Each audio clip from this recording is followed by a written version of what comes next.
make you nervous? I think you're already making him nervous. You're making me nervous. Kyle Benson, Hello, John. welcome to the Pirate. Thank you for having me. Well, we're doing something a little different today. You're not a commercial pilot, No, not yet.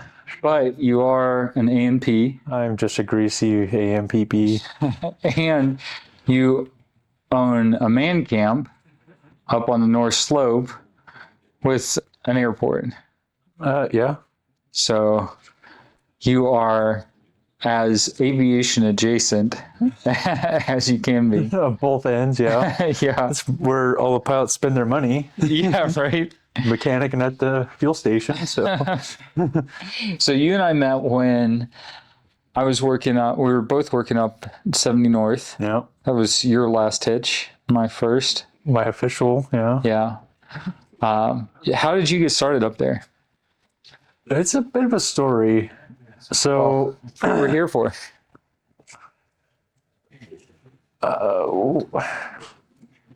So in my younger days, like when I was 9 till I was like 16, I was really into hunting and trapping and stuff. And my stepdad had some friends in a place called Lime Village, which at the time was population 20 people. It's on the other side of the Alaska Range through the Merrill Pass. Which also how I got into airplanes, because the only way to go out there is by Cessna or Piper. So Yep. anyway, allegedly, well, I can tell you, the pilots have been arrested now, but I mean, it's not going to get any more trouble. So he would let me fly over there, just in cruise, And dude, I was like, that hooked me. And I'd spend, my winter breaks out there and a couple times a summer break out there. And I was the only white guy with a full set of teeth out there. And anyway, when I was hunting and trapping, I wanted to mount my first animals. My mom was like, no, that's way too expensive. Then she found this guy online somewhere or somebody, and he would teach me how to mount stuff for free. And so I mounted beavers. I mounted a pine marten, which actually won first place in the state fair with it, actually. No way. Yeah, a little ermine too, Yeah. and some other small little critters. They never really did anything big like a moose or anything. Yeah. But one thing he also had me do is work for him too as an apprentice. Yeah. So we did mountain lions. We did a lion from Africa. Yeah. Did one antelope, I think. I can't remember what they're called in Africa. I don't know, really longhorns. I can't remember what they're called. And anyway, he never paid me. He was just an apprentice, Mm-hmm. And then anyway, after high school hockey ended, I needed a natural job. So he hooked me up with his brother that owns 70 North. Mm-hmm. And started working for him in high school. And at the time, him and the chief pilot, or now chief pilot, were building a 206 in the hangar out of Birchwood. Mm-hmm. And so, school would get out at 2:00, drive down the road to Birchwood, start work at 2:30, Nice. building a 206. Hell yeah. And then, anyway, went up to, after I graduated high school, I went up to the North Slope and been there for the last 8 years. Never left. So you were rebuilding the 206 that one's been flipped I think or rebuilt 4 times. 4 times. It's been rebuilt 4 times. It now belongs to Chris Jackson, right? No, it belongs to somebody else sold out. I think it is. I think he was trying to sell it. I'm not sure. I don't know. Oh yeah. It's a great airplane. Yeah. When it comes available for sale again, and I can't, I'll buy that airplane. Really? I've rebuilt it twice. you know everything that's wrong with it. Nice. So you learned to wrench doing that with Bob. Mm-hmm. And so what was that like? I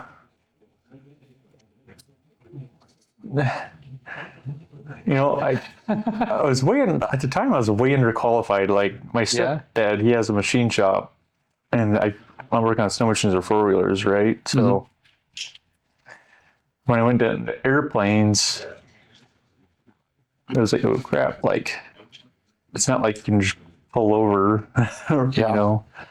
So that was a great deal into it. So and I still don't trust myself. I always like it when somebody checks over my work. But that, I mean, I just loved it. I mean, it's all about, it's more of a science where it's just like, just make it work and like, well, who cares? It's a machine, you know, whereas an airplane, you know, things can go wrong, you know, Yeah. big time. Oh yeah. And also, price is out of control right now, but Wow. Yeah. Have you? and it's more of a science. I like that a lot. Yeah. It's, I mean, everything has got a great deal of thought, and there's a reason for everything. And also, airplanes are also pretty cool, and helicopters, by the way, are really cool too. Yeah. Except there's a lot of moving parts on a helicopter. Oh yeah. It's kind of scary, but Have you worked on any a helicopter? little bit, man. Nice. Not too terribly much. I did a 100-hour on an R44, or helped do a 100-hour on an R44 once, but Yeah. there's a lot to those things, man. Really? Holy cow. I mean, they are smaller, but there's just so many moving parts, and Yeah. Well, you've got a piston engine first, which is not simple. yeah, and then you get your clutch, and then Yeah. you get your belts, and then you get your transmission.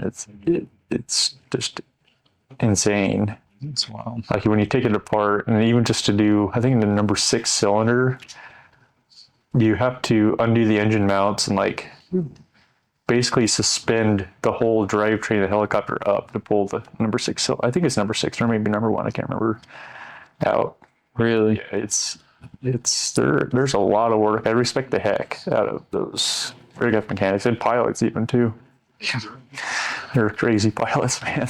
Oh yeah, dude. All of the guys that I've talked to that fly both fixed and rotor wing say helicopters are way cooler. They are so much cooler. Dude, so in the summer, one of the clients are renting out a helicopter. The pilots are really cool. It's like, hey, we got to go change out some batteries over here. You want to come with me? I was like, yes, I'll go with you in turbine 407. So yeah, Ooh. I'll go with you. Are you kidding me?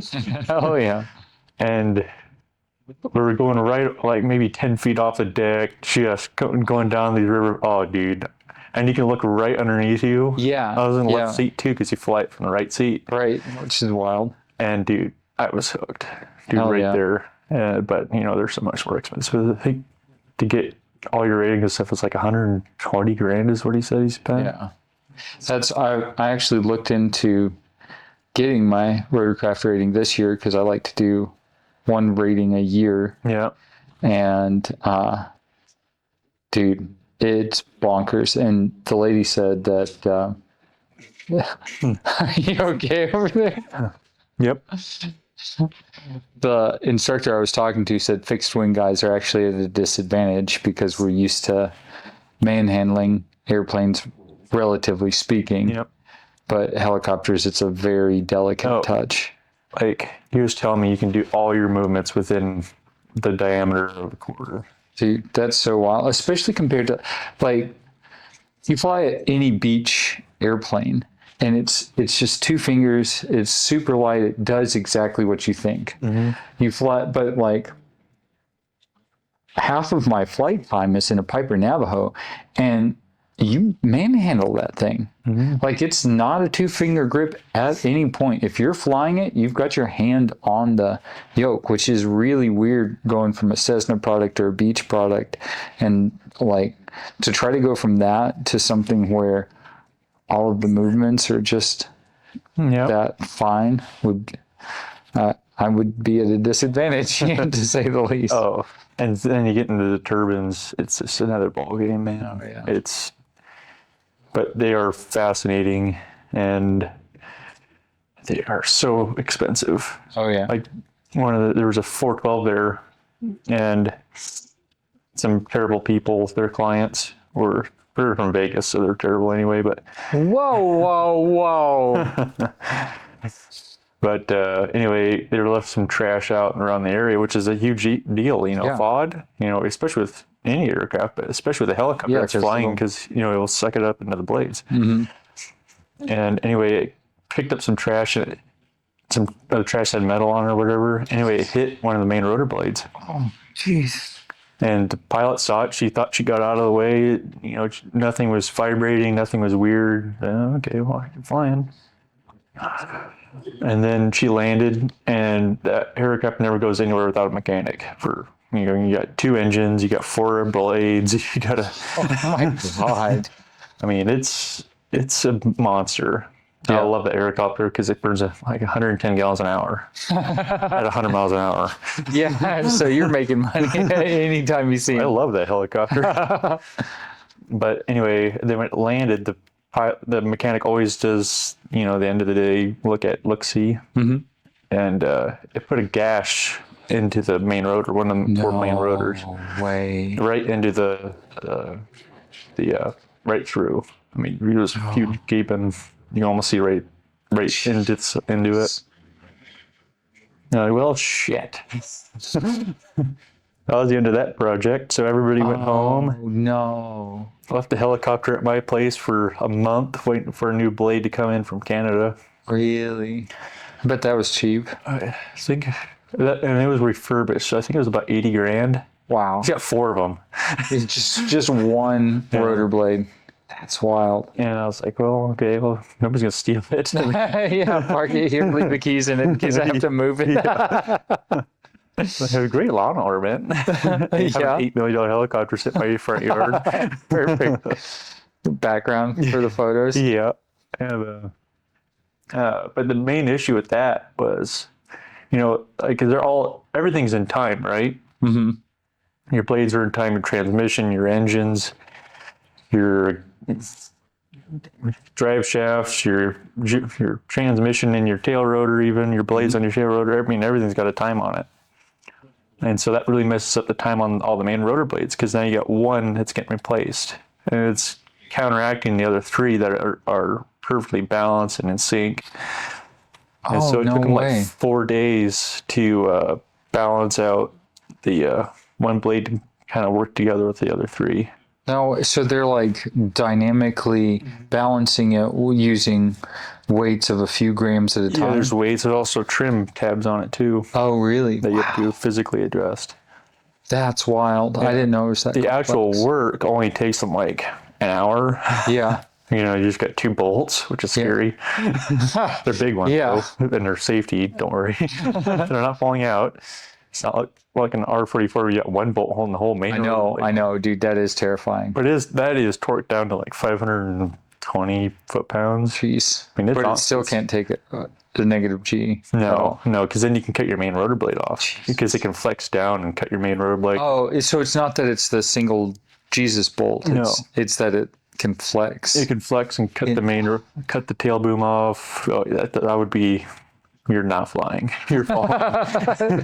No way. It's like airplanes, like you lose an engine, you glide for a little ways, kind of figure out what you're going to do. So there's in helicopters, you have auto rotation. Right. But, it's not the same as just gliding. No, you're going down. Yeah, you got to be on. Right. Yeah. Right there. But with that helicopter, you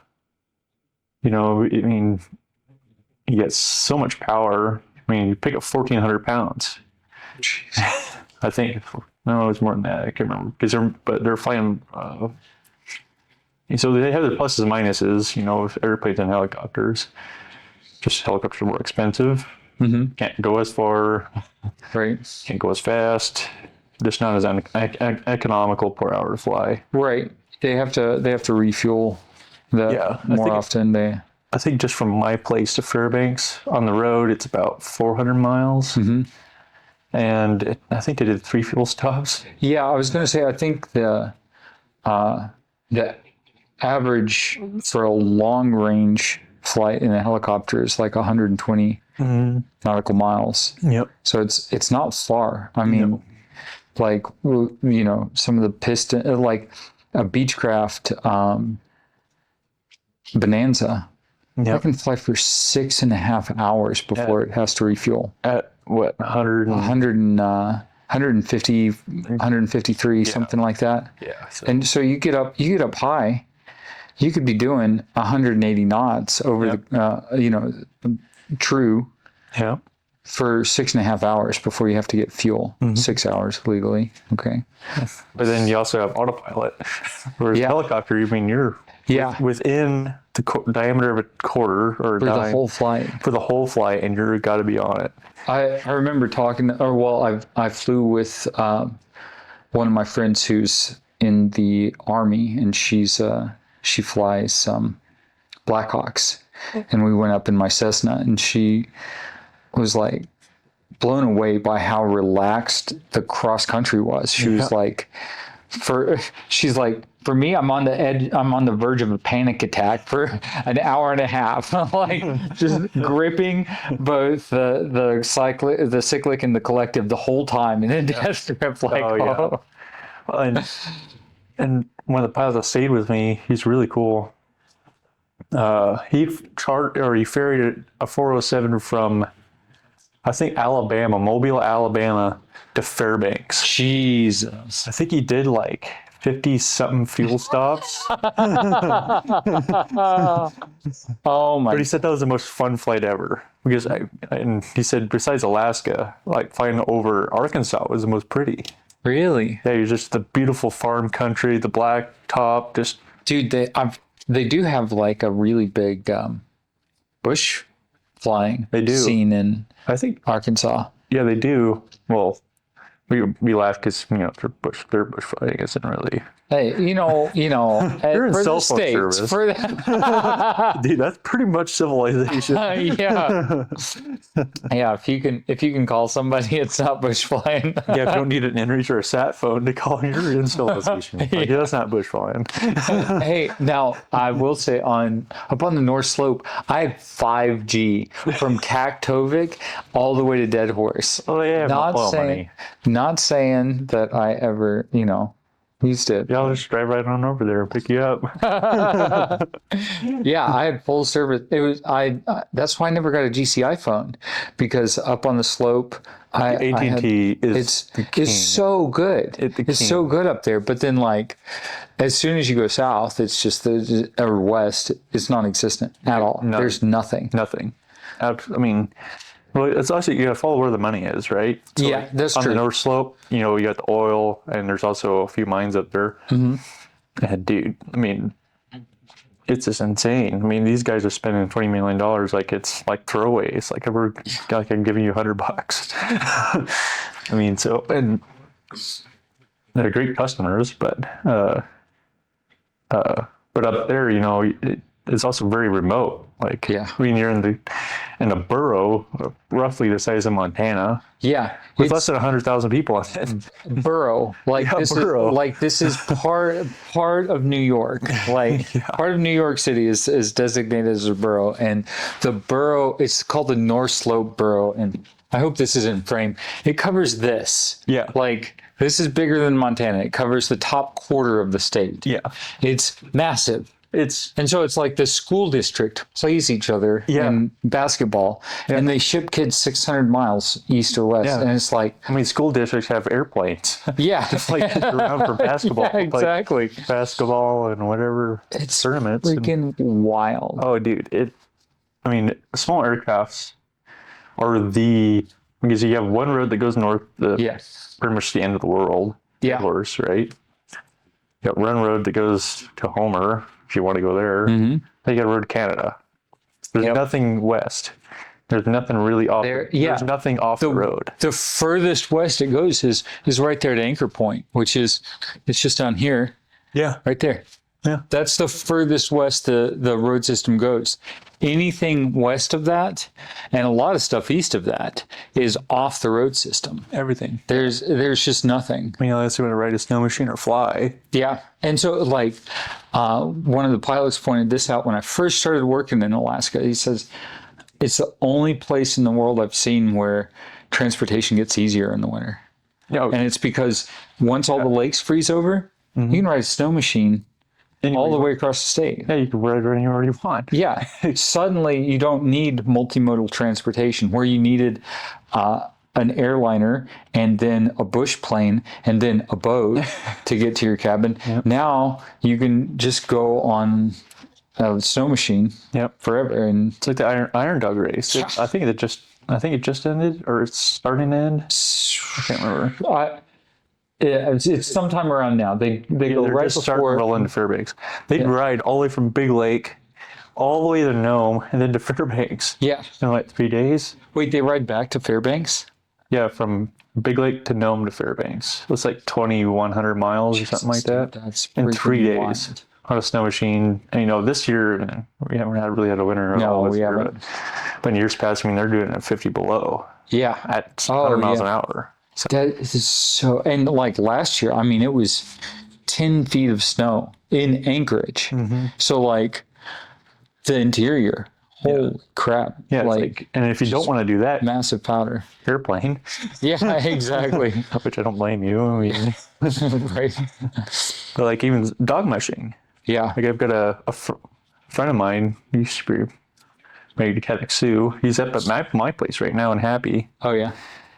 He's got 22 Malamutes, and he's going into Canada right now. Yeah. And he spends about three months up there in the wintertime. Really? Through Canada? Yeah, into Canada and back through. Does he even have to go through like border crossing, or does Well, he they just know what cross? he's doing. I mean, he calls them and stuff. But Yeah. but with no human support. That's so cool, dude. And the only way to get out to him is by airplane. Yeah. So he's got some friends and stuff, and he's got an inReach. Like, hey, if I like text you, would you be available to pick me up here? Can you put the skis on your plane and just be standing by for the next 8 days? Yeah. Hell yeah. And he's up there for, I think we'll be back in May. Yeah. Like he's no human support, just him and his 22 Malamutes. I took up like 900 pounds of dog food up there. Dude, that's so wild. So he's got him 22 dogs. Does he put a couple on the sleds? Nope. He's got all of them in traces the whole time. And what he does, start. he actually walks in front of the dogs. He kind of breaks trail for the dogs. He's got 3 sleds behind the dogs. Really?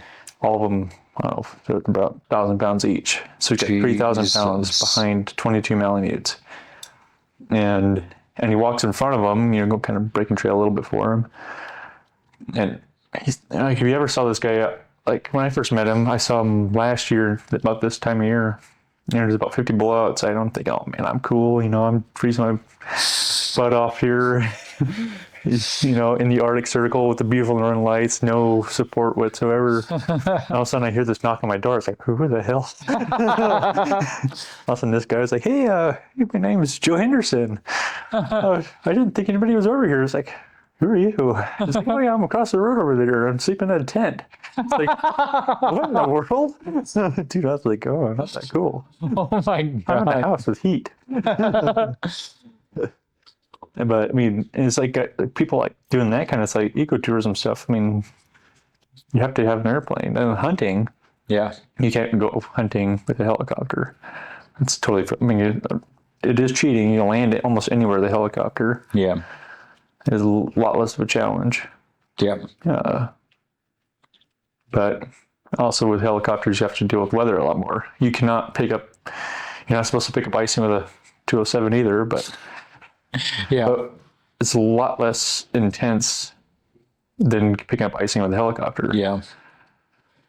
Which, for one, also adds weight and unevenly around the rotating surface. Right. So I've felt it on my props. Yeah. When I start icing up, the props will ice up unevenly and it'll start to shake.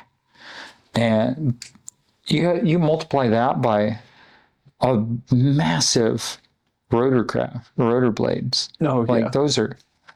Oh, dude. And like with the turbine, it was, turbines are so smooth, everything is moving in one direction, right? Mm-hmm. But you can really feel it with R44s. Yeah.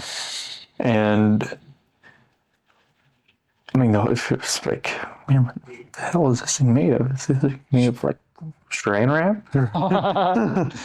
It was just really rough with that turbine. But anyway, and I can really see it when they're balancing out that main rotor blade for that 407. Yeah. When they first put it on, it's like, okay, so they put all their sensors, everything, everywhere. And then when she fired up, and she wasn't hardly to idle, and the whole helicopter was like just shaking violently. Jesus. Just absolutely horrendous. I mean, it looked scary. I thought the thing was going to flip over and send parts everywhere, but that was, and then the reason why it took them 4 days. Also, they're in the middle of nowhere. I don't have a hangar there. Yeah, it's not like they're working on their bench. Yeah, no, it's not like that. I mean, and also they're right next to the dining hall, so I mean, they're far from the coffee pot. Yeah, I come in and think about it for a minute. Yeah. But yeah, helicopter. I mean, those helicopter mechanics and pilots. I mean, be real tough, man. Mm-hmm. Really tough. They're not babies. They pretend to be babies, the helicopter pilots. They really do, but they're pretty tough. Yeah. But like you pick up any icing whatsoever. I mean, I've seen what a bad unbalanced rotor blade can do. It's scary looking. Yeah, I remember. Mythbusters did an episode on that. It didn't take much. Mm-mm. Throw it off. No, and like when they were adjusting the trim tabs, I mean, they're just, you can hardly see the adjustments. Really? And you can visually see the change. Wow. Yeah. And sometimes the shaking was so violent, she couldn't even hold her feet onto the pedals. Wow. Yeah, and she's also, a pretty good pilot, but yeah. Just being shaken to bits. Yeah, I was going to throw her out of the cockpit. It looked like it, but I mean, that's not really going to happen. But so wild. But I'll stick with fixed wing though. Yeah, helicopter's scary to me. So what's it like living up in the North Slope? So you usually just spend summers up there and go up there throughout the winter, occasionally now. Yeah. No, I spent 5 years up there. Yep. Almost straight, basically. Yeah. Yeah. I like to call it peaceful suffering. That's what I like to call it. All right, Bob. It's a whole lot of suck, but it's peaceful. Yeah. Yeah. I mean, but it's, I don't know how to explain it, but the slow days are the worst. Yeah. Because it's not like you're going to hop in your car or go down the road to your buddy's house or, I don't know, go play pool or, you're up there to work, but, and it's flat, and it's dark for 3 months, And then in the summertime, you got the exact opposite where you got 24 hours of daylight. Yep. In fact, the definition of the Arctic Circle is that you're so far north or south, or the Arctic for so north, that you have at least one day every year where it's completely dark. Well, the sun doesn't come above the horizon, and at least one day every year where the sun doesn't go below the horizon. Yep. And so what that comes out to in the North Slope is about 2 months where you don't have the sun above the horizon, and about 2 months where it's not below the horizon, just straight sunlight all the time.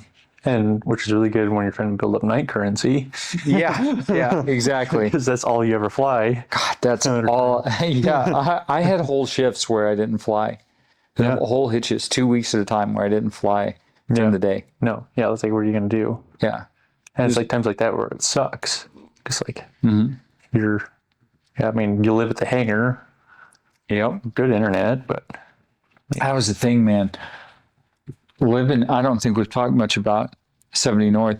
That's a cool experience. I mean, it really is. Oh, dude, it's so easy. That's what I loved about it. Like, on my lazy days, I would wake up 5 minutes before the morning meeting, and I would be ready to go.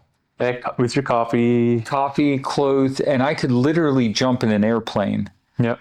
after the morning meeting and be good to go. There's no commute. There's no stoplight. There's no drug dealers. You're living maybe, but you're living at the airport in connexes, which are shipping containers essentially, basically, yeah. that are stacked on top of each other in creative and perhaps catastrophic ways.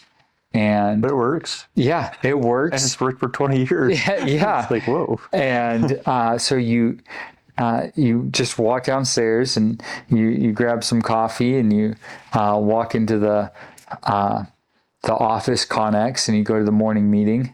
And then if there's a flight right then, you jump right into the airplane.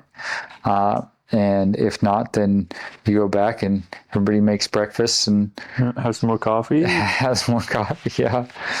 But it's kind of come along. That hangar's come a long way. When I first started, when I was 18, it was like we had a couch, stove, and a microwave, and a coffee pot, an actual coffee pot. We didn't have the Keurig deal. Yeah. The Keurig, that's really nice up there. Oh my gosh, dude. Because like when it's dark all day long, like to have a hot, freshish cup of coffee in the middle of the day really helps. Dust choke. Yeah. And the dust up there, because everything up there is built off the tundra on gravel pads. Yeah. So like you have the tundra and you can't build on that. So you have to lay several feet of gravel. Yeah, on top of about several feet of insulation to keep the permafrost frozen. Yeah. To keep those frost heaves at bay. So then during the summer you have just a tremendous amount of smoke. Like it's just a haze. It's like a 6-foot haze everywhere. The dust is unreal. It's wild. It is unreal. And the hot days are the worst, honestly. Yeah.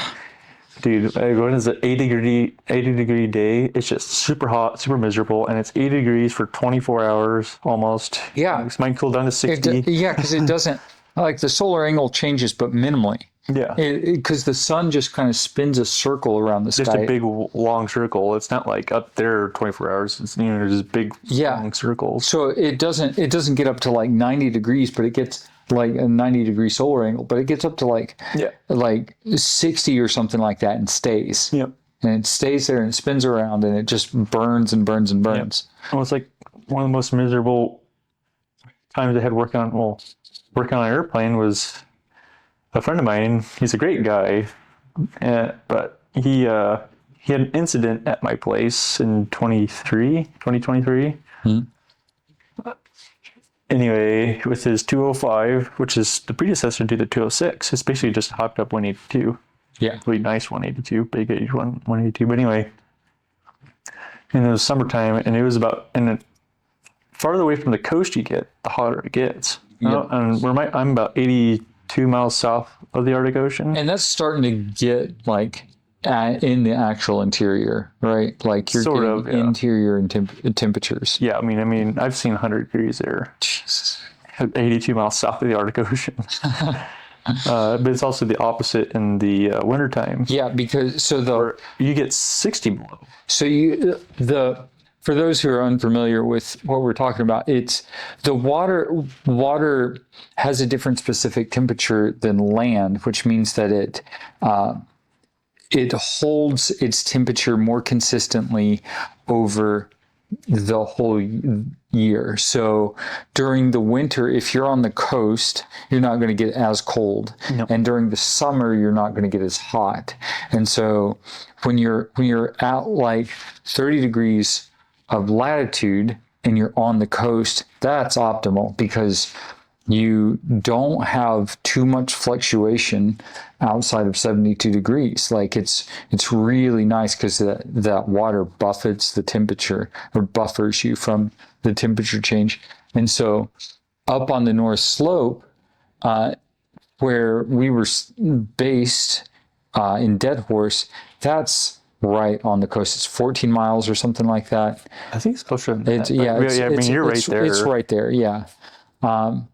And So like it doesn't get all that cold. It gets down to -40 pretty regularly, but that's maybe 50, but not very long. yeah, it's not that bad for how far north it is. It sounds terrible. It's terrible. It feels terrible. Yeah. But it's not that bad compared to just south of it. No, like last year in February when I met that guy that was mushing his dogs, my drive up there when I was in Coldfoot, it's like 65 below zero. So the coldest the outside air temperature reads in my pickup is -40. It was pegged at -40 from Fairbanks all the way to Dead Horse. Then it started warming up and I started rolling into Dead Horse. Oh my God. I was like, dude, oh my God. It's not broken. But That's wild. Dude, it was so cold. That little walk from the truck to the dining hall in Coldfoot. Oh my God, it was so cold. So like we were talking about that when it got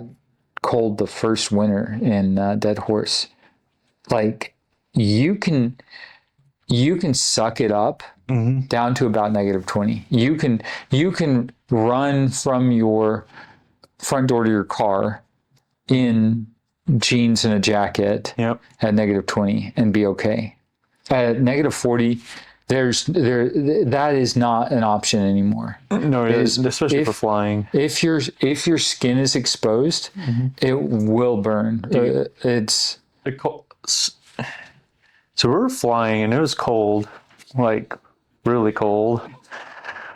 And anyway, it was one of my first stages ever in Dead Horse, and the pilot at the time took me out to New Exit.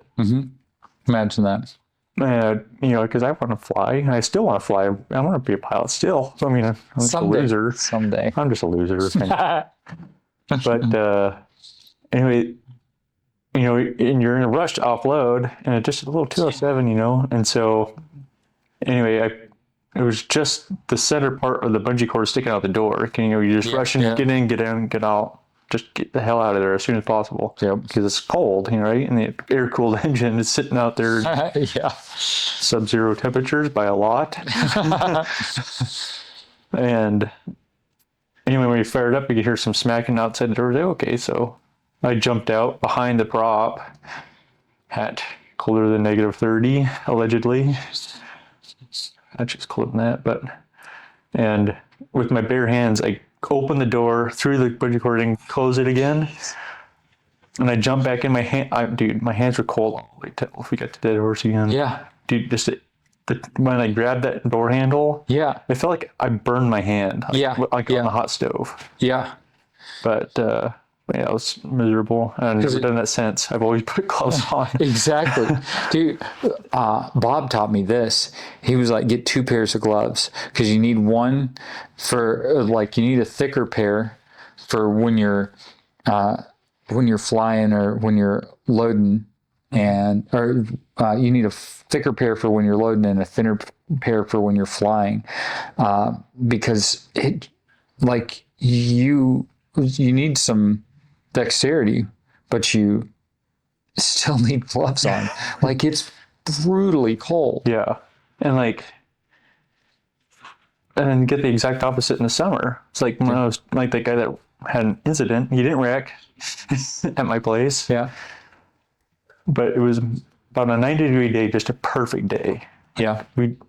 We just cracked open a beer. He had his lovely incident. And I happen to have experience taking apart wrecked airplanes. Speaking of the 206 we talked about earlier. That was the most miserable time I've ever had working on an airplane. Just out there in the heat. And just the heat, 24 hours a day, as a ginger. Yeah. Out with no hanger, just no protection from the sun whatsoever. I've never been so sunburnt in my life. Geez. Dude, I'm so surprised I didn't get blistered on that one. But anyway, we took it apart, put it on a semi, and hauled it down here. And I took a break. Like that was the most. And then you also got the mosquitoes. Oh, dude, the mosquitoes. Nat Geo even had a little small article on it. They're the size of bats, dude. So I get a lot of tourists up there from all over the globe. Mm-hmm. And a lot of them ride their bicycles from Ushuaia to Dead Horse. Yeah. which is like 16,000 miles. Yeah. Which I still don't understand that. I can understand you riding your bicycle to Fairbanks, but from Fairbanks to Deadhurst, yeah, I know. But I don't understand that one at all. But anyway, they are, like, I've had so many people just roll into my place just begging me, just pleading me for a room, just anything to get out of the mosquitoes. It's so bad. Like I remember like I just hosed down Yeah. with deep 40%. Like you get out and you're being swarmed. Yeah. You'd have to clean off your windshield every flight. Oh, yeah. Because it would, like, you'd just be on your instruments. I'm not even, like, it would be a thick cloud of mosquitoes. 'Cause they can only mate for like a month. Yeah. And they have all the water that they need. Yeah, it's a tundra. The tundra is literally just a checkerboard of water and spongy dirt. Oh, man. And so they can breed anywhere. Yeah. They can lay their eggs anywhere. And I've got a picture on my phone of a Cessna, blowing up. There's some hunters, and it started raining pretty good. Mm-hmm. And you can see the mist of black underneath the wings in the rain. They shadow. were like hiding under the wings. Yes, it was. No you can see way. it from 100 feet away. Jeez. You can see like a buzz. That's wild and disgusting. It is, dude. Like, it is so ungodly, but like even Nat Geo guys are like, dude, no. No, dude. We're coming up here in the winter. You need some hard chemicals. Yeah. You need bug nets, and my poor dog, dude. Oh my gosh. Yeah. He's a water dog in the summer, but yeah, just lays it inside the water. Yeah, but Hell yeah. But and then like this the small airplanes are just so cool to me. Yeah. Like all my family in lower 48, some of them are started getting the small airplanes. I'm like, you guys are just now finding out. Yeah. This stuff has been cool. Yeah. It's pretty rad. Uh-huh. So you came up from the States When I was 3. Oh, okay. So you're both my parents were truck drivers, so yeah. that's how I came up here. In the first place. Yeah. My mom got a job up here as a truck driver, and Nice. then I came up here afterwards. Spent my younger years with my dad in the lower 48 truck driving all over the states. And Yeah. came back up here and lived the Alaska bush life. And Yeah. So you grew up in like in Alaska, you were in Wasilla? Eagle River. Eagle River. Yeah, I went all throughout school there. Nice. And then most of my adult life in Eagle River. Nice. And then I recently moved out to Wasilla. Yeah. You like that? Oh, yeah. Yeah. It's A just, little more mellow. yeah. It was like before I had a homeowner association. Could you imagine me in a homeowners association and playing ball with them? It's like, No, dude. No, because here's the thing. Like, every time that no. Yeah, dude. Dude, I didn't, and at the time I had a different truck. I was straight piped, a diesel. Yeah. Just a rowdy truck. I loved it because it pissed him off. And I hated him. Whereas like up there, all my neighbors have airplanes. I have 2 neighbors up there, they're both outfitters. They got Cubs, they got Malls, they got 185s. We all have generators. Yeah. And we're all friends except my 2 neighbors I don't really get along to. But I get along with both of them great. Right? Yeah. Who cares what the noise is? I mean, I can look out across the horizon and not see a single another buddy. Yeah. I can see the Brooks Range, and I'm on a river. So wild. It's like, it's heaven to me. And dude, if you zoom in on Fourth Flight on the west side of the Cook Inlet from across from Anchorage, like that area has, I wouldn't be surprised if that's the highest concentration of private airports in the world. It's Look at the sectional. hundreds. Like, look at on the Fourth Flight on Wasilla. Yeah. Dude, it's like dude, everywhere you go, there's an airport. Yeah. Everywhere. It's just like that's the end of civilization and the beginning of where you can actually have some land. Yep. Because like Anchorage is just this one little spit of land. It's really unfortunate, like that half of the population of Alaska lives in this tiny little. Dude, no, three-quarters of the state is from Wasilla to here. That's so wild. In a 2-hour drive, you pass 3/4 of the state population. That's so crazy. It is crazy. And so like And it's more than twice the size of Texas. Yeah, like the amount of state. Out there. But I mean, like to be fair, building roads through a lot of Alaska is just not plausible. So it's So you're going out to a mine or going out to an oil patch. Well, it's just like it's so expensive to build over tundra because you've got nothing solid that you're building on. So in this is before I even graduated high school, but the Dalton Highway washed out one year. Because ice jam blocked the river and it took out the Dalton Highway. I also flooded the runway in Dead Horse. So everybody there was like on Gilligan's Island. Oh, no way. For a time. But anyway, so of course they redid the road. I think it was before they put pavement on, I think it was like about $1.2 million a mile just for pavement. Jeez. Just to pave it was like $1.2 million a mile.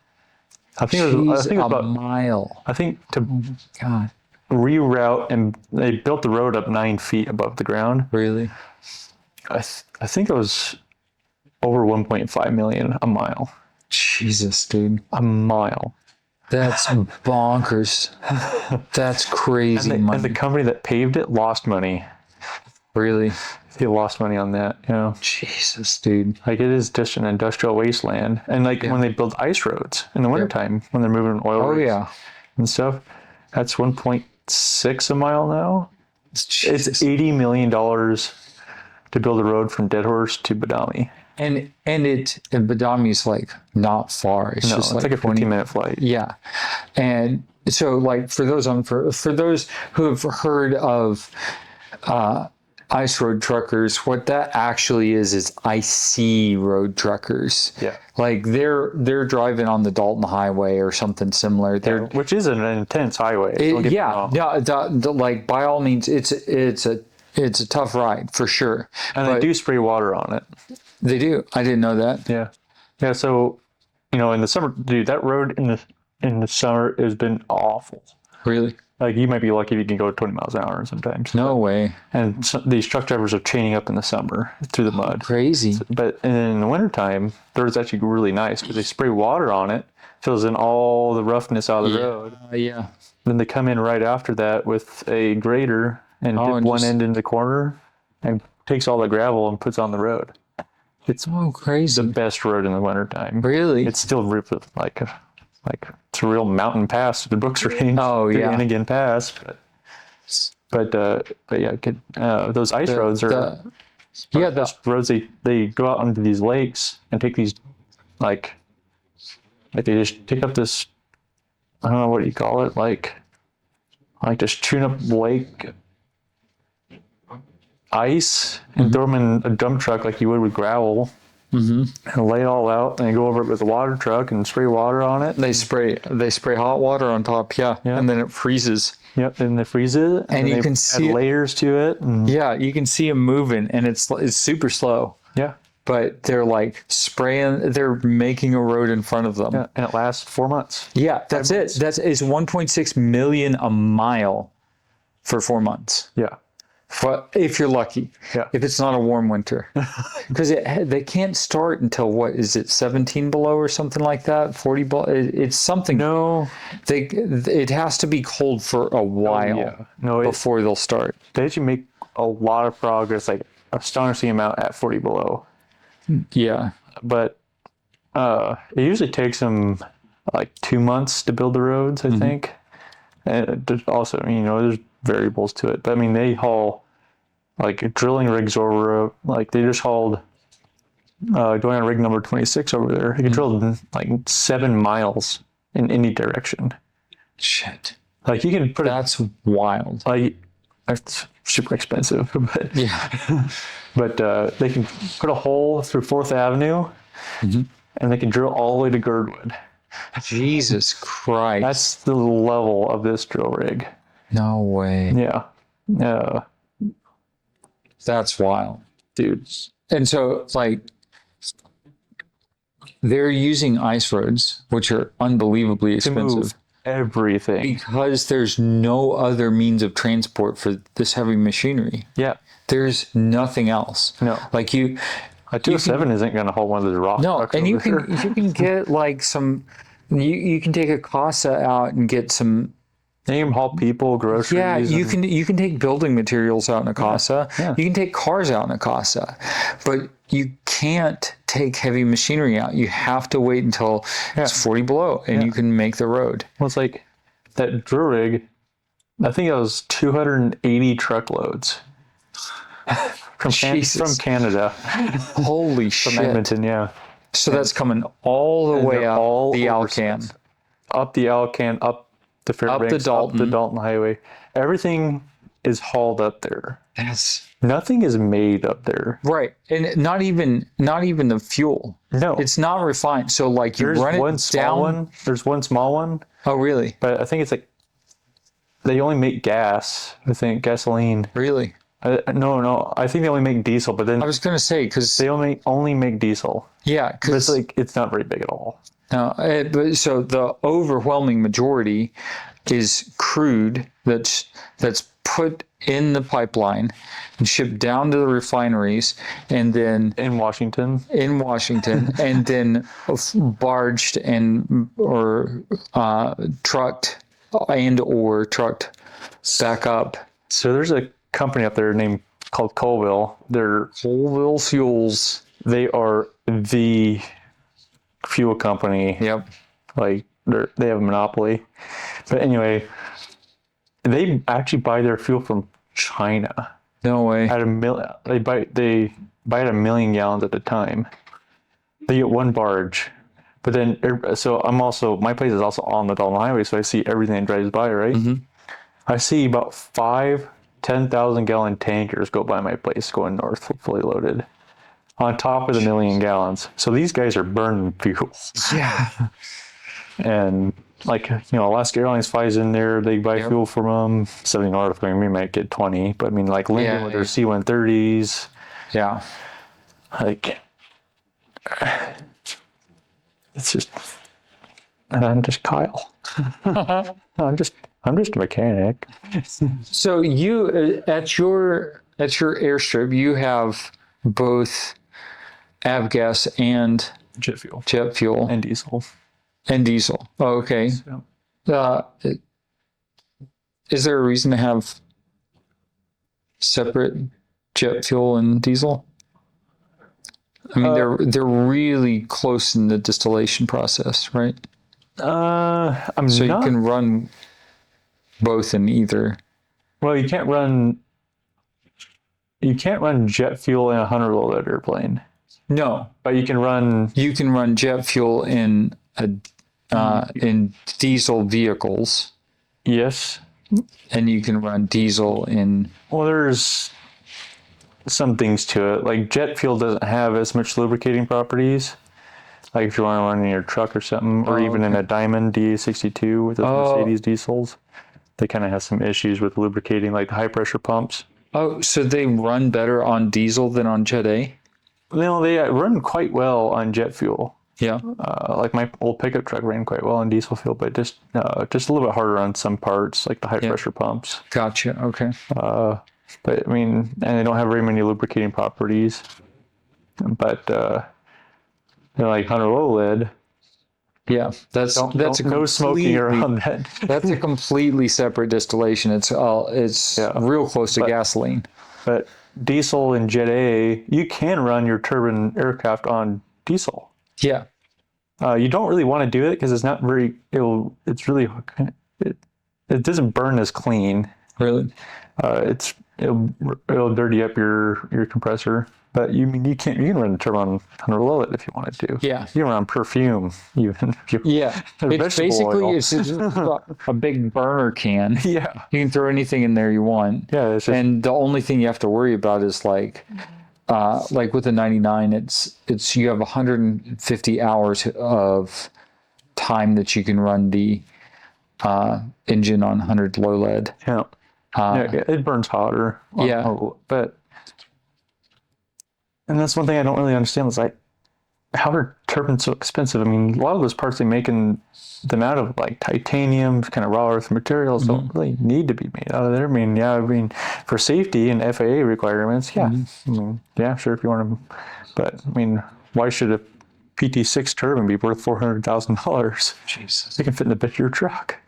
It is, but one of the contributing factors is the buy to fly ratio, which is the fact that several of the parts are machined out of a single piece of titanium or whatever you're using, and so they're complex shapes. They are, and so you need a huge amount of. You need to buy a huge amount of titanium or whatever you're using, and machine most of it out. Yeah, delicately, before you can fly it. So your buy to fly ratio is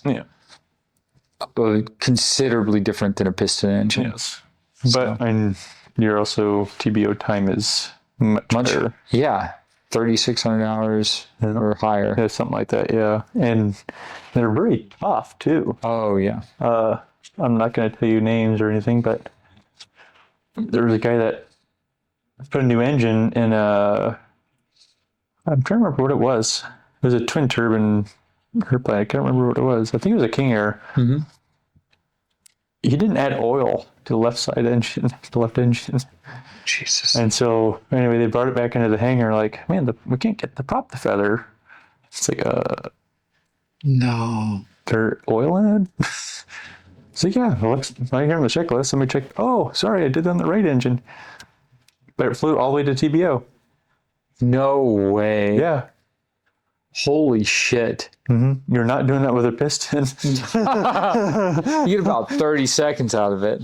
You'll know right away. Oh, yeah. And like as soon as you can't get the prop to feather, shut it off. Yeah. And check fuel or oil. And also check fuel too if you're a pilot, but sump your tanks too. Because there's just some idiots out there, but. Yeah.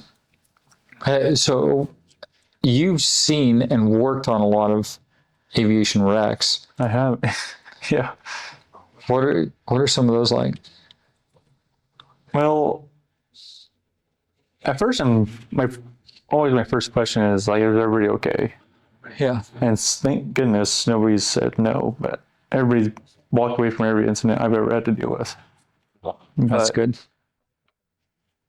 All the incidences I've ever dealt with were all pilot errors. Yeah. Every one of them.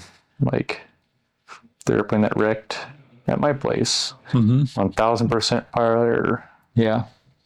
Love that guy to death. He's a really nice guy, but he just needs more practice. What happened? So on both sides of the runway, east and west side, there's some tall willow bushes, and he landed too far to one side, and he started drifting as he was landing, and the wing caught into the willows and just yanked him in. Geez. But he was on landing, he was going a little slow. I saw the whole thing. But then the one Pacer incident, I'm not 100% sure how it happened, but anyway, the gear leg got knocked out from underneath it on landing on a gravel bar, and you can imagine how that went. Losing a gear leg on landing. Oh, so he got helicoptered out. Yeah. That was brought over to your... Yeah, and then I took it apart and hauled it south myself. And then the second time that 206 wrecked, that after I rebuilt it, or helped rebuild it, this before I was a mechanic, was this guy. I hope he doesn't see this. He was so dumb. I can't believe he would do this. But so Well, Like this airplane only has 500 hours on it. Brand new engine, brand new prop, just totally overhauled wings, like brand new sheet metal all the way down the tail and the sides, brand new gear leg. I mean, the whole thing is brand new, right? And just perfect. Just the most perfect 206 ever.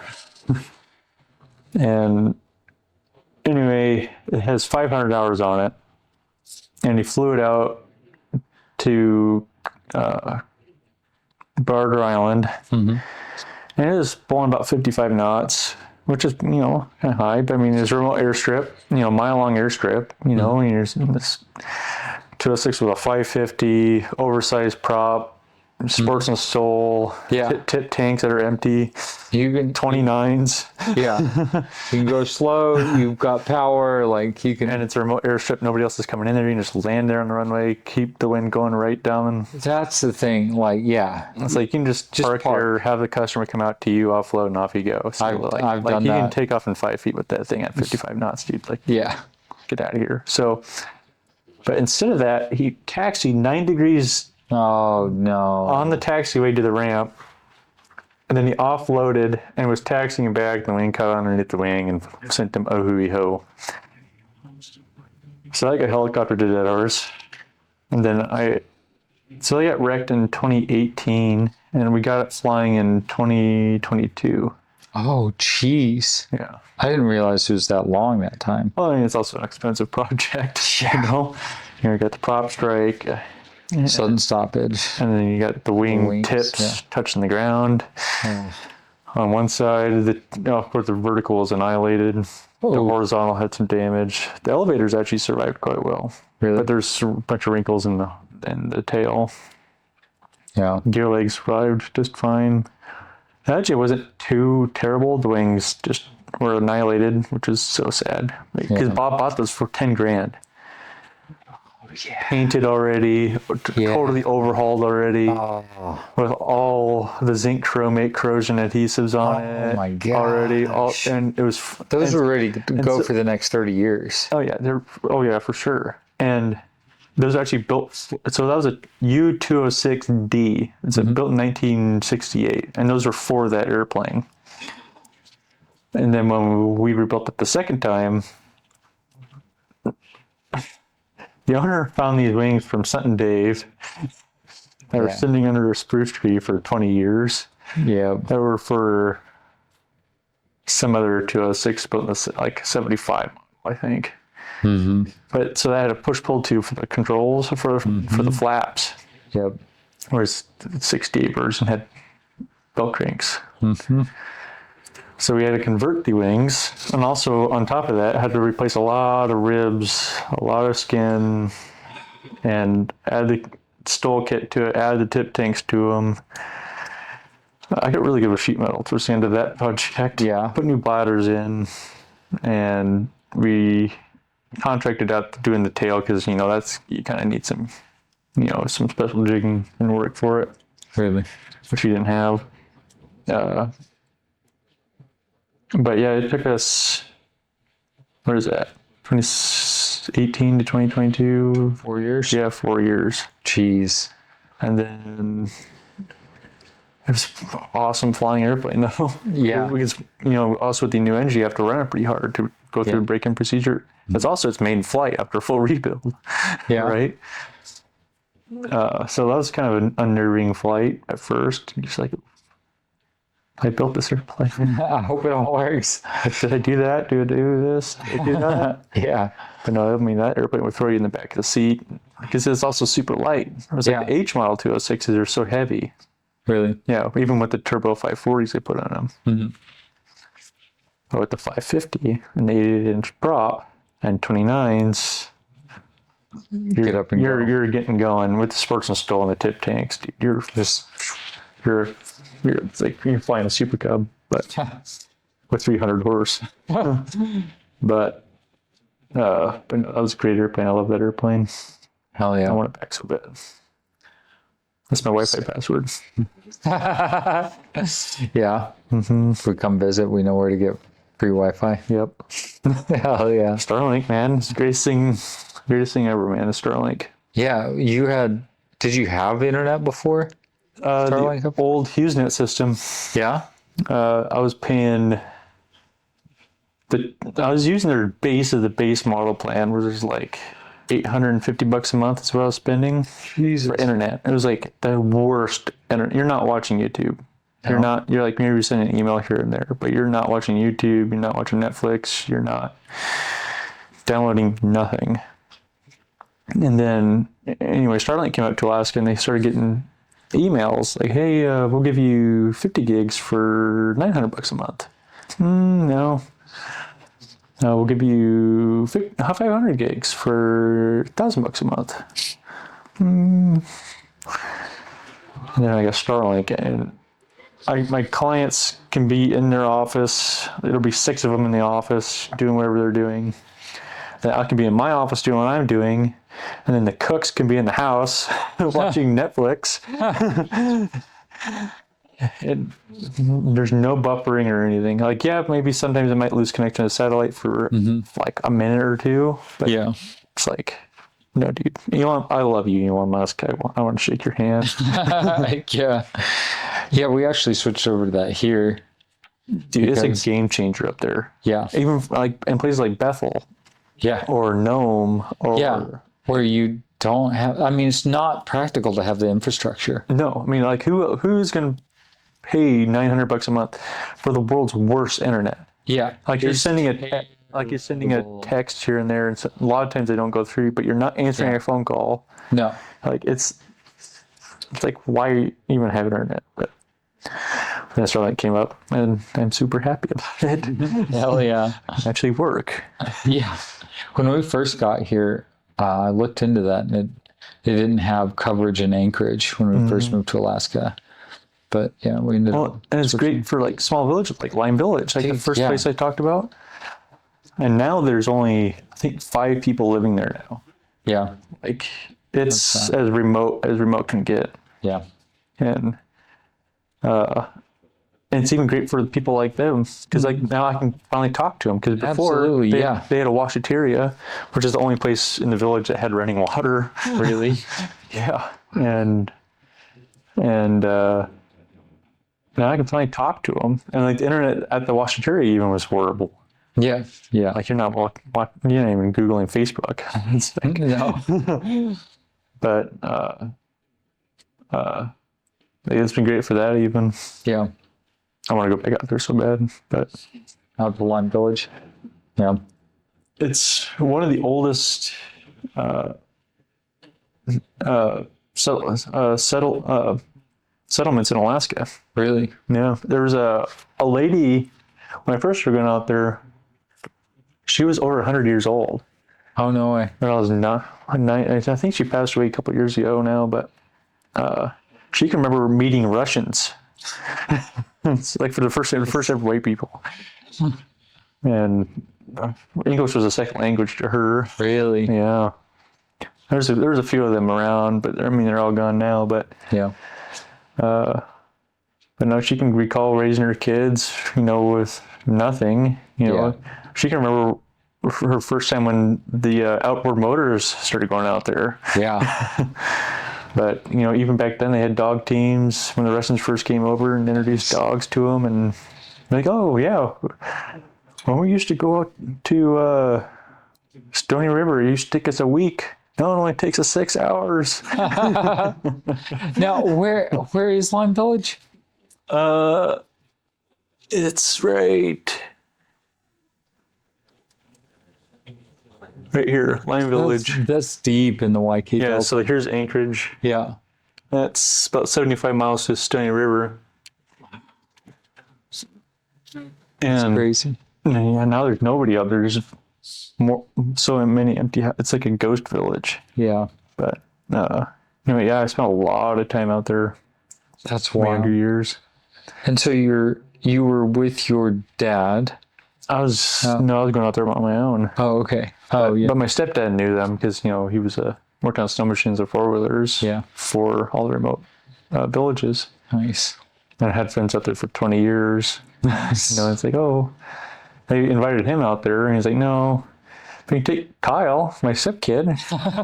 I was 9 when I first went out there. that was quite the experience for Kyle.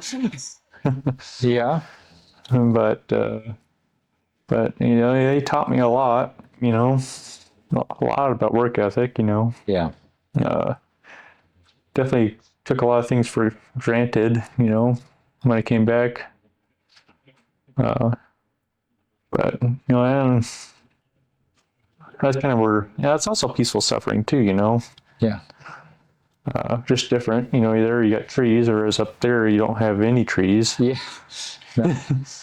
Especially in dead horse where it's just flat. I mean, Yeah. I think Brook Stream is about 140 something miles away. Yeah. You can see it on a good day. Yeah, you can see them. Like it's just like in Happy, you get the rolling hills, but you got some big bushes, but you don't have trees. No. And that's what's thing is crazy when I go home and I'm driving home. And I get on the south side of the range and start seeing trees.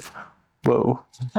Yeah. It's pretty jarring. Yeah, so I pull over, let my dog Otis out, and he was like, whoa. I can be anywhere. Yeah, he goes crazy.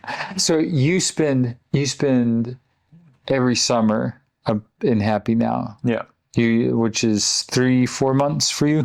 About 4 months, yeah. Yeah. I spent 8 summers up there Yeah. so far. And I've been thinking about it lately. Since I was 9, I've never actually spent a summer in Anchorage. Really? Never.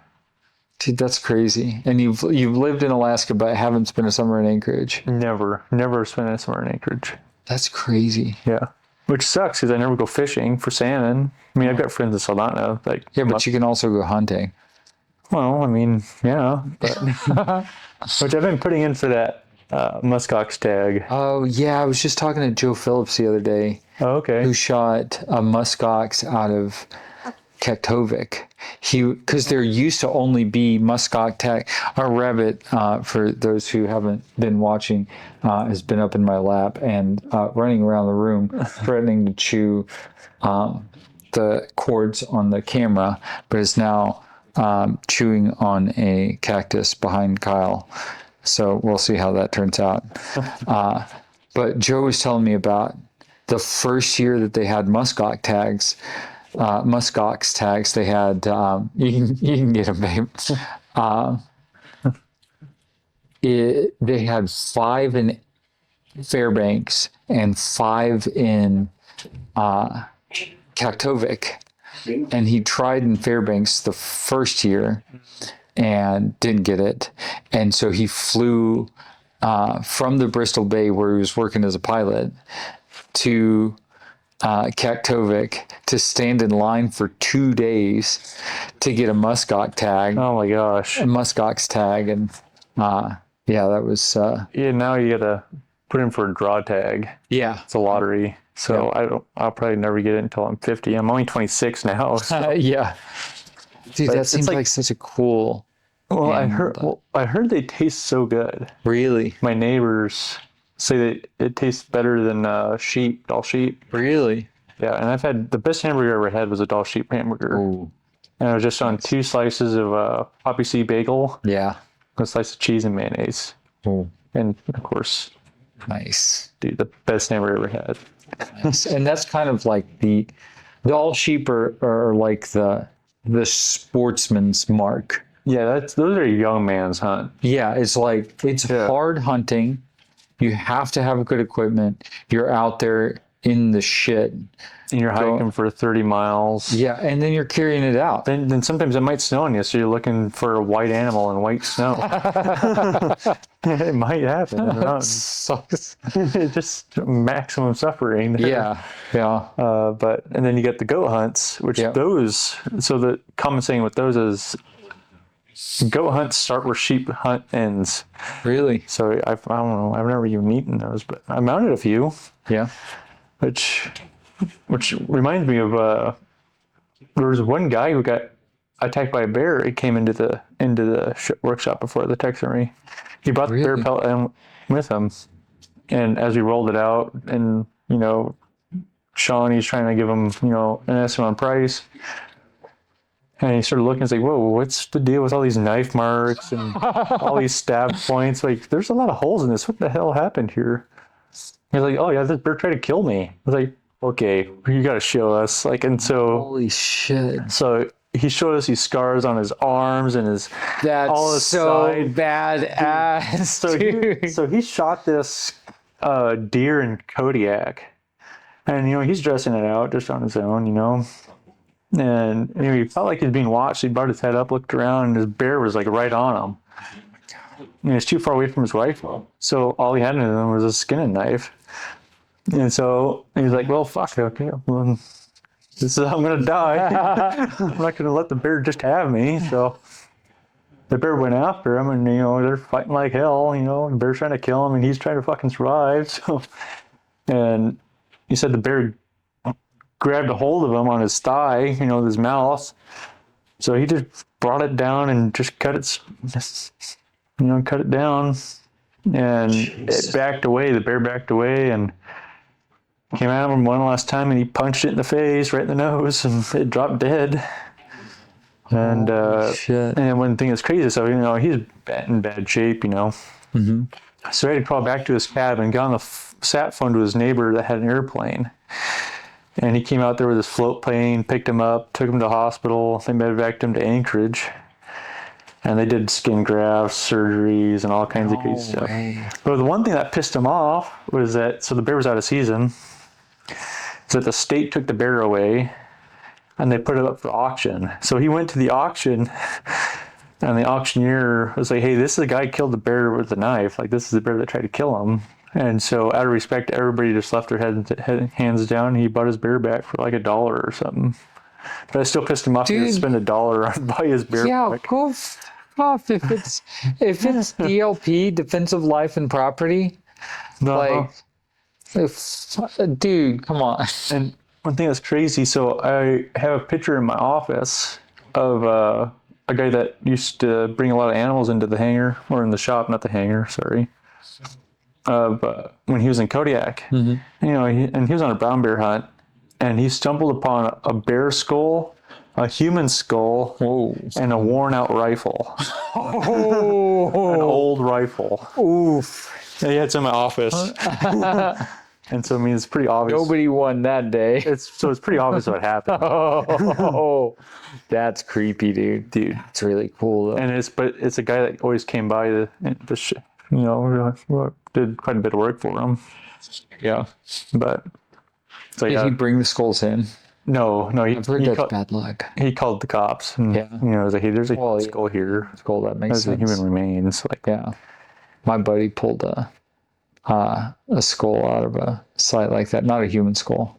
Oh, but had bad luck for like a week and went and fucking drove back into the desert. Oh my god! Back. What kind of bad luck was that? It was rough, dude. It was rough. Sleeping in his truck. he like wrecked his truck. Oh. He and several things happened to him. We were working at the bike shop in Vegas, and he showed us this. Fuck, what was it, like a ram or something? It was like, he's so psyched about the skull, and then it was like just terrible luck. Huh? And it was like from a out in the desert. Huh? Yeah, no. Yeah, yes. Dude, I've spent quite a fair bit, not as much as you, out in the desert, but yeah, I don't get that. no, I don't like it.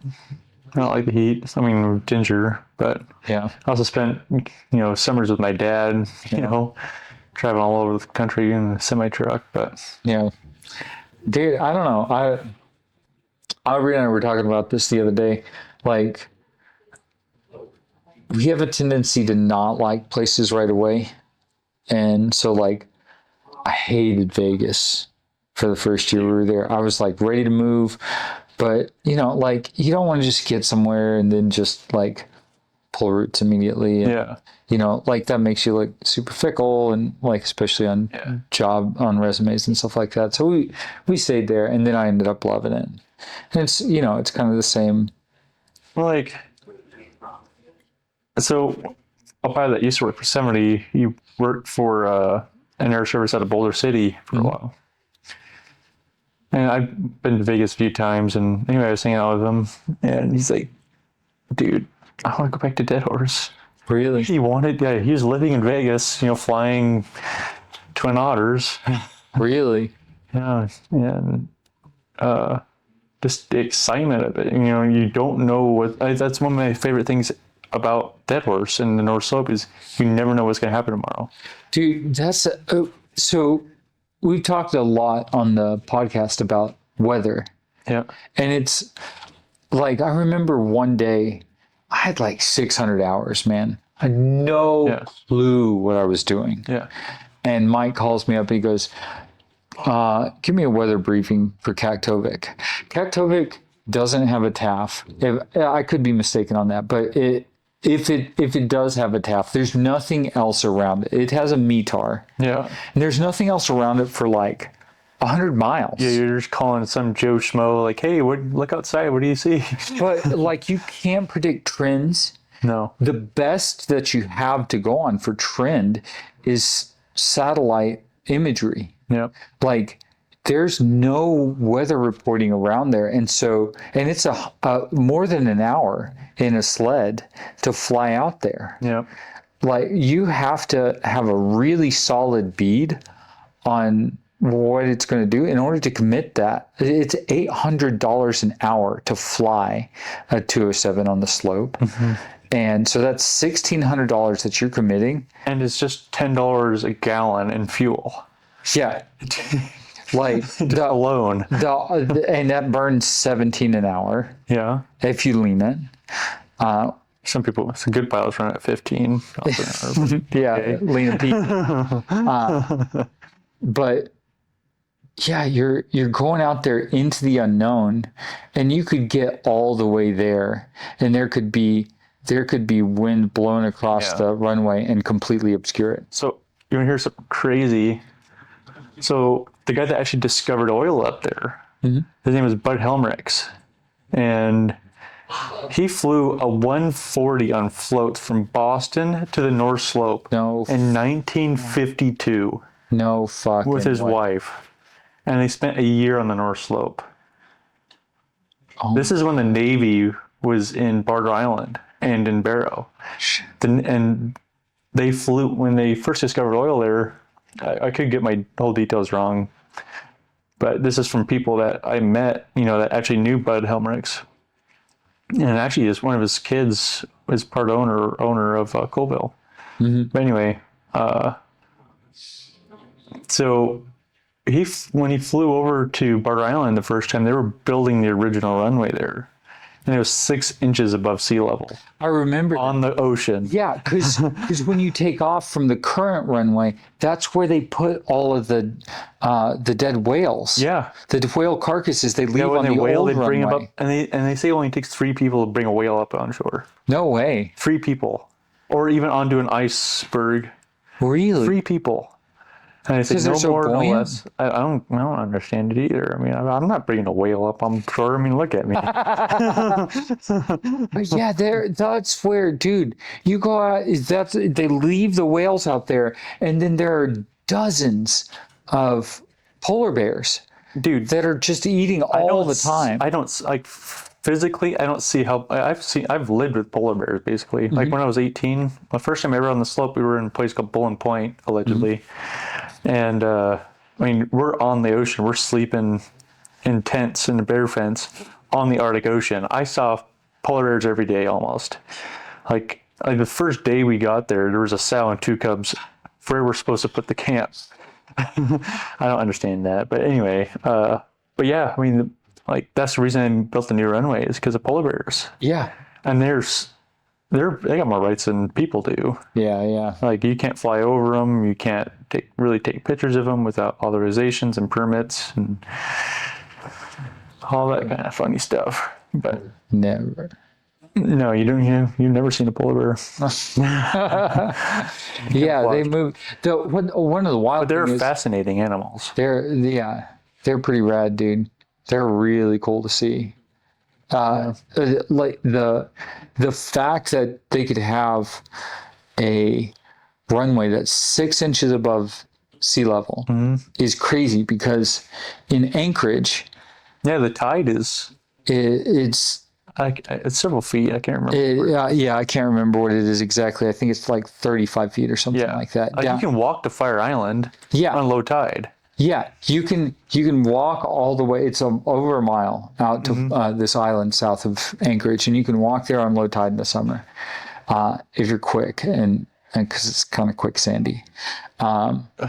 But that's just because of the resonant frequency of the Cook Inlet, and so like as the tide is coming back out, it's being hit by the tide coming back in, and then it amplifies it. But up on the Beaufort Sea, which is on the north shore of Alaska, that tide is essentially non-existent. It's less than 6 inches for the whole tide, and it's because it's not being pushed anywhere. It's just like circling around up there. It doesn't have anything that's pushing against or resonating against, and so it's you can have like runways that are right above the water, and they're totally fine. Like there are runways down south where they're a couple feet above the water, and they get flooded twice a day. And it's freaking bonkers. Oh yeah, and it's just fascinating to like when I first went up there, it's like, whoa, what are you talking about? 6 inches above sea level? Yeah. Were they smoking crack back then? But then I kind of met some people. It's like, back in the 50s, I mean, what else is up there? Yeah. But it was quite, and there's several books on the matter. Actually, Cessna found out what he did with the 140. Yeah. So they gave him a 170. Yeah. Didn't they give him a 170 in exchange for the 140? And I'm not 100% sure. Yeah. But yeah, and he's just an Alaska legend. Him and Kurt Warner actually did some tandem missions together. Oh, really? I think it was Kurt Russell or something like that. Yeah. Yeah, I can't remember, but I never actually met the guy, but one pilot used to work for us, Steve Hartman, actually. Did you ever meet that guy? I don't think so. No, he's a character. He used to fly for Northwest Airlines. Oh, yeah? Flew for us, which he's got some crazy times, but he's flown a fair bit when he was older. The guy flew up in the 50s, and it's really unchanged land. Like, yeah, the villages have gotten bigger and a little bit more modern. The landscape has not changed. Right. You're not going out on it. Like, No. maybe in the winter. Yeah, But then you're on ice. Yeah. And the ice melts, and then it's the it's same. like dead horse. Like it's the ugliest town you've ever seen in your life. Dude, it's so terrible. It is the ugliest. It's so terrible. I used to, I'll interrupt you here. When I would go into town out of camp, because, it's always a journey. It was always a journey. It was like a great day. Yeah, if you don't really have to leave. But Yeah, you didn't have to leave camp, but we'd go into town, and I'd just pretend like I was working on the moon, because I was like, I can't take this town otherwise. Yeah. Like, I'm working on the moon. We're in a lunar rover because we can only go 20 miles an hour, and like that's how I'm going to take this town. Dude. And like, there's huge equipment everywhere. Oh yeah. So like, and it's all like, it looks like the moon, dude. Oh yeah. Like it's just like loose dirt. It's white. And all of the vehicles up there have huge tires. Like all the machinery is on Like those oil rig. massive. Dude, have you ever seen those oil rig tires? Yeah. Dude, when I'm 6 foot, allegedly. A Tinder 6. Ladies.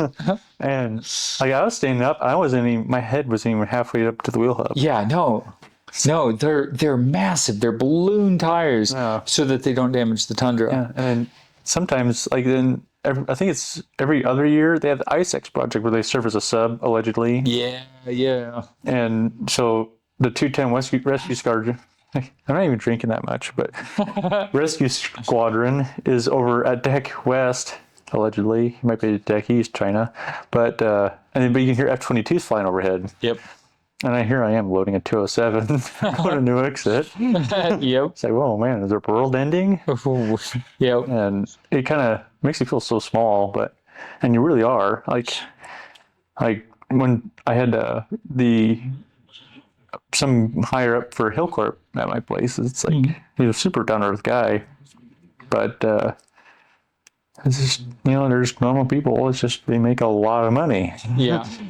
Yeah. And they all have airplanes, which is funny. I have like 185s and Cubs. One guy he just bought his own personal Beaver, just for giggles, piston. And one guy I do work for a little bit, he's got a P-51 Mustang.